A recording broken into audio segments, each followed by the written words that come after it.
வணக்கம். ஆகாஷவாணி திருச்சிராப்பள்ளி. மாநில செய்திகள் வாசிப்பவர் பிஸ்மி காலின்ஸ். தலைப்புச் செய்திகள். பீகார் மாநில சட்டப்பேரவைக்கு நடைபெறும் முதற்கட்ட வாக்குப்பதிவில் பகல் 1 மணி நிலவரப்படி 42.31% வாக்குகள் பதிவாகியுள்ளன. உள்நாட்டில் வடிவமைக்கப்பட்ட இக்ஷக் கப்பல் இந்திய கடற்படையில் இன்று பிற்பகல் இணைக்கப்படுகிறது. சென்னையில் விளையாட்டிற்கான அறிவுசார் திறன் மேம்பாட்டு மையம் விரைவில் ஏற்படுத்தப்படும் என்று துணை முதலமைச்சர் திரு உதயநிதி ஸ்டாலின் தெரிவித்துள்ளார். தமிழ்நாட்டில் புதிய பாடத்திட்டத்தை வகுக்க 13 பேர் கொண்ட குழு அமைக்கப்பட்டுள்ளது என்று மாநில பள்ளிக்கல்வித்துறை அமைச்சர் திரு அன்பில் மகேஷ் பொய்யாமொழி கூறியுள்ளார். குயின்ஸ்லாந்தில் ஆஸ்திரேலியாவிற்கு எதிரான 4வது டுவெண்டி கிரிக்கெட் போட்டியில் இந்தியா முதலில் பேட் செய்கிறது. இனி விரிவான செய்திகள். பீகார் மாநிலத்தில் 18 மாவட்டங்களின் 121 சட்டப்பேரவை தொகுதிகளுக்கான முதற்கட்ட வாக்குப்பதிவு விறுவிறுப்பாக தற்போது நடைபெற்று வருகிறது. பகல் 1 மணி நிலவரப்படி 42.31% வாக்குகள் பதிவாகியுள்ளன. காலை 7 மணிக்கு தொடங்கிய வாக்குப்பதிவு மாலை 6 மணி வரை தொடர்ந்து நடைபெறும். பீகார் முதலமைச்சர் திரு நிதிஷ்குமார் பாட்னா மாவட்டம் பக்தியார்பூரிலும், மகா கத்பந்தனின் முகேஷ் அகானி தர்பங்காவிலும் வாக்குகளை செலுத்தினர். பாதுகாப்பு காரணங்களுக்காக சூரிய கர்கா சட்டப்பேரவை தொகுதியில் உள்ள 56 வாக்குச்சாவடிகள் மற்றும் ஏனைய சில வாக்குச்சாவடிகளில் 1 மணி நேரத்திற்கு முன்னதாகவே வாக்குப்பதிவு நிறைவடைகிறது. தகுதியுடைய வாக்காளர்கள் அனைவரும் தேர்தலில் வாக்களிக்க கேட்டுக்கொண்ட பிரதமர் திரு நரேந்திர மோடி முதன்முறை வாக்காளர்களுக்கு வாழ்த்துக்களை தெரிவித்துக் கொண்டார். இதனிடையே பீகாரில் வரும் 11ஆம் தேதி 122 சட்டப்பேரவை தொகுதிகளுக்கு நடைபெறும் 2வது இறுதிக்கட்ட வாக்குப்பதிவிற்கான தேர்தல் பிரச்சாரம் தீவிரமடைந்துள்ளது. நாட்டின் தேசிய பாடலான வந்தே மாதரம் இயற்றப்பட்டதன் 150வது ஆண்டு நிறைவை ஒட்டி பிரதமர் திரு நரேந்திர மோடி புதுதில்லியில் நாளை இப்பாடல் பாடும் நிகழ்வை தொடங்கி வைக்கிறார். மத்திய கலாச்சார அமைச்சகத்தின் சார்பில் 150 இடங்களில் வந்தே மாதரம் பாடலை பாடுவதற்கான சிறப்பு ஏற்பாடுகள் செய்யப்பட்டுள்ளது. நாடு முழுவதும் நாளை தொடங்கி அடுத்த ஆண்டு நவம்பர் 7ஆம் தேதி வரை வந்தே மாதரம் பாடல் பாடும் நிகழ்வுகள் உள்ளிட்ட பல நிகழ்ச்சிகளுக்கு ஏற்பாடுகள் செய்யப்பட்டுள்ளன. வந்தே மாதரத்தின் 150 ஆண்டு கால வரலாற்றை சித்தரிக்கும் சிறப்பு கண்காட்சி நடைபெறுவதோடு அதன் பெருமையை எடுத்துரைக்கும் ஆவண திரைப்படமும் நினைவு தபால் தலையும் நாணயமும் வெளியிடப்படுகிறது.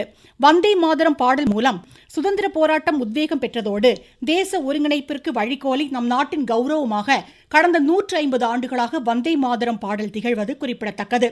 தர்மபுரி கேந்திரிய வித்யாலயா பள்ளியில் தேசப்பற்றி வலியுறுத்தும் வகையில் வந்தே மாதரம் பாடல் நிகழ்வு இன்று நடைபெற்றதாக எமது செய்தியாளர் தெரிவிக்கிறார்.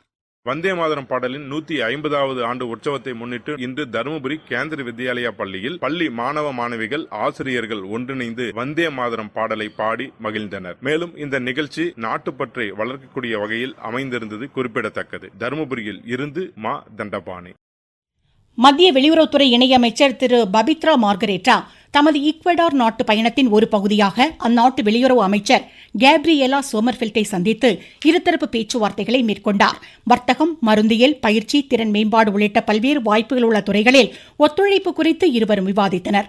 இரு நாடுகளில் பயிற்சி நிறுவனங்களின் ஒத்துழைப்பு தொடர்பான புரிந்துணர்வு ஒப்பந்தங்களில் இரு அமைச்சர்களும் இணைந்து கையெழுத்திட்டதாக பபித்ரா தமது சமூக வலைதள பதிவில் தெரிவித்துள்ளார். முன்னதாக ஈக்வடார் தலைநகர் குவிட்டோவில் இந்திய தூதரகத்தை இரு அமைச்சர்களும் திறந்து வைத்தனர். அந்நாட்டு வர்த்தக சமூகத்தினருடன் கலந்துரையாடிய திரு பபித்ரா இரு நாடுகளுக்கிடையே வணிக நடவடிக்கைகளை ஊக்குவிப்பதற்கான பேச்சுவார்த்தைகளையும் மேற்கொண்டார். கேரள மாநிலம் கொச்சி கடற்படை தளத்தில் உள்நாட்டில் வடிவமைக்கப்பட்ட இக்ஷக் கப்பல் இந்திய கடற்படையில் இன்று பிற்பகல் இணைக்கப்படுகிறது. கடற்படை தலைமை தளபதி அட்மிரல் தினேஷ் கே திரிபாதி முன்னிலையில் இக்கண்காணிப்பு கப்பல் கடற்படையில் இணைகிறது. இக்ஷக் இணைப்பு மூலம் நீர்வள ஆய்வு திறன்கள் மேம்படுவதோடு தெற்கு கடற்படை தளத்தில் சேர்க்கப்படும் முதலாவது கண்காணிப்பு கப்பலாகும் இது. நாட்டின் கப்பல் கட்டமைப்பில் தற்சார்பு நிலைக்கு சிறந்த எடுத்துக்காட்டாக இக்ஷக் திகழ்வதாகவும் துல்லியமான கண்காணிப்பு வழிகாட்டி கப்பலாக இது இருக்கும் என்றும் எதிர்பார்க்கப்படுகிறது. காவிரி நீர் மேலாண்மை ஆணையத்தின் 45வது கூட்டம் அதன் தலைவர் திரு எஸ்.கே. ஹல்தர் தலைமையில் புதுதில்லியில் இன்று பிற்பகல் காணொலி மூலம் நடைபெறுகிறது. தமிழகம், கர்நாடகம், கேரளம், புதுச்சேரியைச் சேர்ந்த பிரதிநிதிகள் இக்கூட்டத்தில் பங்கேற்கின்றனர். நீங்கள் கேட்டுக்கொண்டிருப்பது ஆகாஷவாணியின் மாநில செய்தி அறிக்கை. நாட்டு மக்களுக்கான வரலாற்று சிறப்புமிக்க மோடி அரசின் தீபாவளி பரிசு சரக்கு மற்றும் சேவை வரி குறைப்பு. மருத்துவம் மற்றும் ஆயுள் காப்பீட்டிற்கான வரி முழுமையாக ரத்து. 36 உயிர்காக்கும் மருந்துகள். அடுத்த தலைமுறைக்கான சீர்திருத்த நடவடிக்கைகளில் மாணாக்கர் பயன்படுத்தும் கல்வி உபகரணங்கள் மீதான வரி ரத்து. வீட்டு உபயோக மின்னணு பொருட்களுக்கு வரி குறைப்பு. பால் பொருட்கள் மீதான வரி 12% 5% குறைப்பு. வேளாண் இயந்திரங்களுக்கான வரியும் 5% குறைப்பு. வளர்ச்சியடைந்த இந்தியாவிற்கான பயணத்தில் நரேந்திர மோடி அரசு. தொடரும் சீர்திருத்த நடவடிக்கைகள். சென்னையில் அடுத்த 6 மாதங்களில் விளையாட்டிற்கான அறிவுசார் திறன் மேம்பாட்டு மையம் ஏற்படுத்தப்படும் என்று துணை முதலமைச்சர் திரு உதயநிதி ஸ்டாலின் தெரிவித்துள்ளார். சென்னையில் நடைபெறும் 3 நாள் 17வது விளையாட்டு மேம்பாட்டு மாநாட்டில் இன்று உரையாற்றிய அவர், திருச்சி, கோவை, மதுரை, சேலம், திருநெல்வேலி மாவட்டங்களில் விளையாட்டு மையங்கள் உருவாக்கப்படும் என்றார். வர்த்தக பணிகள் மற்றும் லெகுவான வணிக நடவடிக்கைகளை ஊக்குவிக்க சிறப்பு பிரிவு ஒன்றும் மாநிலத்தில் அமைக்கப்படும் என்று குறிப்பிட்டார். தமிழகத்தின் வளர்ச்சி விகிதம் 11.9% என்ற இரட்டை இலக்கை எட்டியுள்ளதை சுட்டிக்காட்டிய அவர், கடந்த 3 ஆண்டுகளில் 10,800 ஸ்டார்ட் அப் நிறுவனங்கள் மாநிலத்தில் தொடங்கப்பட்டுள்ளதாக குறிப்பிட்டார். செயற்கை நுண்ணறிவு உள்ளிட்ட பிற நவீன தொழில்நுட்பங்களிலும் தமிழகம் சாதனை படைத்து வருவதாக அவர் எடுத்துரைத்தார். சென்னையில் நடைபெறும் விளையாட்டு மேம்பாட்டு மாநாடு சர்வதேச வாய்ப்புகளுக்கான திறவுகோலாக திகழும் என எதிர்பார்க்கப்படுகிறது. 150 அமர்வுகளில் விளையாட்டு வல்லுநர்கள் உரிய ஆலோசனைகளை வழங்குகின்றனர். விளையாட்டுத் துறையின் பல்வேறு அம்சங்கள் குறித்து இதில் விரிவாக விவாதிக்கப்படுகிறது. தமிழ்நாட்டில் புதிய பாடத்திட்டத்தை வகுக்க 13 பேர் கொண்ட குழு அமைக்கப்பட்டுள்ளது என மாநில பள்ளிக்கல்வித்துறை அமைச்சர் திரு அன்பில் மகேஷ் பொய்யாமொழி தெரிவித்துள்ளார். திருச்சியில் இன்று செய்தியாளர்களிடம் பேசிய அவர், போட்டித் தேர்விற்கு தயார் செய்வது, அறிவியல் தொழில்நுட்ப அறிவு மேம்பாடு உள்ளிட்டவற்றை மையப்படுத்தி இப்புதிய பாடத்திட்டம் உருவாக்கப்படும் என்றார். மாநிலத்தில் புதிதாக 13 பள்ளிகள் தொடங்க அனுமதி வழங்கப்பட்டுள்ளதாக கூறிய அமைச்சர், வரும் கல்வியாண்டு முதல் இப்பள்ளிகளில் மாணாக்கர் சேர்க்கை தொடங்கும் என்றார். பள்ளிகளின் நுழைவாயிலில் சிசிடிவி கேமராக்கள் அமைக்க விரைவில் டெண்டர் விடப்படும் என்றும் அமைச்சர் தெரிவித்தார். சென்னை கொளத்தூர் பகுதியில் பல்வேறு வளர்ச்சித் திட்டப் பணிகளை சென்னை பெருநகர வளர்ச்சி குழும தலைவரும் அமைச்சருமான திரு சேகர் பாபு இன்று ஆய்வு செய்தார். கபாலீஸ்வரர் கலை அறிவியல் கல்லூரி, மூத்த குடிமக்களுக்கான உறைவிட கட்டுமான பணிகள் உள்ளிட்டவை இதில் அடங்கும். பின்னர் செய்தியாளர்களிடம் பேசிய அவர், இக்கலை அறிவியல் கல்லூரி அடுத்த ஆண்டு பயன்பாட்டிற்கு வரும் என்றார். கோவையில் கல்லூரி மாணவி பாலியல் வன்கொடுமையை கண்டித்து மாநிலத்தின் பல்வேறு பகுதிகளில் பிஜேபி மகளிர் அணி சார்பில் ஆர்ப்பாட்டங்கள் இன்று நடைபெற்றன. தூத்துக்குடியில் சிதம்பரம் பேருந்து நிறுத்தம் முன்பு நடைபெற்ற ஆர்ப்பாட்டத்தில் ஏராளமான பெண்கள் பங்கேற்றனர். கிருஷ்ணகிரியில் மாவட்ட ஆட்சியர் அலுவலகம் முன்பு நடைபெற்ற ஆர்ப்பாட்டத்தில் குற்றவாளிகளுக்கு அதிகபட்ச தண்டனை வழங்கிட வேண்டும் என்பதை வலியுறுத்தி பெண்கள் கோஷமிட்டனர்.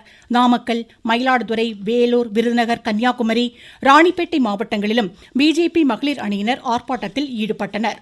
நாகை மாவட்டம் வேதாரண்யம் பகுதியில் அரசால் தடை செய்யப்பட்ட புகையிலை பொருட்களுக்கு மாற்றாக வெட்டிவேர் சாகுபடி நல்ல லாபம் தருவதாக விவசாயிகள் மகிழ்ச்சி அடைந்துள்ளதாக எமது செய்தியாளர் தெரிவிக்கிறார். நாகை கோடியக்கரை பகுதி விவசாயிகள் தற்போது செடி வளர்ப்பு பயிரில் விவசாயம் செய்யும் போது முழுமையாக வெட்டிவேரை மகசூல் பெற முடிவதாகவும் கூறுகிறார்கள். இந்த வெட்டிவேரிலிருந்து சென்று தயாரிப்பதற்கான மூலப்பொருட்களான வெட்டிவேர் எண்ணெய், வெட்டிவேர் பவுடர், ஷாம்பு, சோப்பு, மாலை, தோரணம் உள்ளிட்ட பல பொருட்கள் தயாரிக்க பயன்படுத்தப்படுகிறது. வெட்டிவேர் செடி வளர்ப்பு 9 மாதங்களில் முழுமையாக நிறைவு பெறுகிறது. ஒரு பையில் 2 கிலோவிலிருந்து 3 கிலோ வரை வெட்டிவேர் கிடைப்பதாக தெரிவிக்கிறார்கள். 1 கிலோ வெட்டிவேர் 200 ரூபாய் என விற்பனை செய்யப்படுகிறது. இதனால் வெட்டிவேர் பயிர் செய்த விவசாயிகள் மகிழ்ச்சி அடைந்துள்ளனர். நாகையில் இருந்து செல்வன் ஜெபராஜ். உதகை மசினகுடி பகுதியில் சிறுத்தை புலி நடமாட்டம் காணப்படுவதால் வாகன ஓட்டிகள் எச்சரிக்கையுடன் செல்லுமாறு அறிவுறுத்தப்பட்டுள்ளதாக எமது நீலகிரி செய்தியாளர் தெரிவித்துள்ளார். நீலகிரி மாவட்டம் உதகையிலிருந்து கல்லட்டி மலைப்பாதை வழியாக மைசூர் மற்றும் மசனகுடி செல்லும் சாலை உள்ளது. இந்த சாலையில் அவ்வப்போது வனவிலங்கு நடமாட்டம் இருந்து வரும் நிலையில் நேற்று இரவு 36வது கொண்டைவீசி பகுதியில் சிறுத்தை புலி ஒன்று ஒய்யாரமாக சாலையில் நீண்ட நேரம் நடந்து சென்றது. சாலை ஓரத்தில் நீண்ட நேரம் உலா வந்த சிறுத்தை பின்னர் அருகே உள்ள வனப்பகுதிக்குள் சென்றது. மலைப்பாதையில் சிறுத்தை நடமாட்டம் இருப்பதால் இருசக்கர வாகன ஓட்டிகள் எச்சரிக்கையுடன் செல்லுமாறும், சிறுத்தை புலி நடமாட்டம் தென்பட்டால் வாகனங்களை நிறுத்தக்கூடாது என வனத்துறையினர் எச்சரிக்கை விடுத்துள்ளனர். உதகையிலிருந்து சரவணன். குயின்ஸ்லாந்தில் ஆஸ்திரேலியாவிற்கு எதிரான 4வது டுவெண்டி கிரிக்கெட் போட்டியில் முதலில் பேட் செய்யும் இந்தியா சற்று முன் 2 ஓவரில் விக்கெட் இழப்பின்றி 12 ரன் எடுத்திருந்தது. முன்னதாக டாஸ் வென்ற ஆஸ்திரேலியா முதலில் பந்து வீச தீர்மானித்தது. ஜப்பான் சேலஞ்சர் டென்னிஸ் ஆடவர் இரட்டையர் அரையிறுதிக்கு இந்தியாவின் ஜீவன் நெடுஞ்செழியன், நெதர்லாந்தின் மிக் இணை முன்னேறியுள்ளது. மீண்டும் தலைப்புச் செய்திகள். பீகார் மாநில சட்டப்பேரவைக்கு நடைபெறும் முதற்கட்ட வாக்குப்பதிவில் பகல் 1 மணி நிலவரப்படி 42.31% வாக்குகள் பதிவாகியுள்ளன. உள்நாட்டில் வடிவமைக்கப்பட்ட இக்ஷக் கப்பல் இந்திய கடற்படையில் இன்று பிற்பகல் இணைக்கப்படுகிறது. சென்னையில் விளையாட்டிற்கான அறிவுசார் திறன் மேம்பாட்டு மையம் விரைவில் ஏற்படுத்தப்படும் என்று துணை முதலமைச்சர் திரு உதயநிதி ஸ்டாலின் தெரிவித்துள்ளார். தமிழ்நாட்டில் புதிய பாடத்திட்டத்தை வகுக்க 13 பேர் கொண்ட குழு அமைக்கப்பட்டுள்ளது என்று மாநில பள்ளிக்கல்வித்துறை அமைச்சர் திரு அன்பில் மகேஷ் பொய்யாமொழி கூறியுள்ளார். குயின்ஸ்லாந்தில் ஆஸ்திரேலியாவிற்கு எதிரான 4வது டுவெண்டி கிரிக்கெட் போட்டியில் இந்தியா சற்று முன் 2 ஓவரில் விக்கெட் இழப்பின்றி 13 ரன் எடுத்திருந்தது. இத்துடன் இந்த செய்தி அறிக்கை முடிவடைந்தது.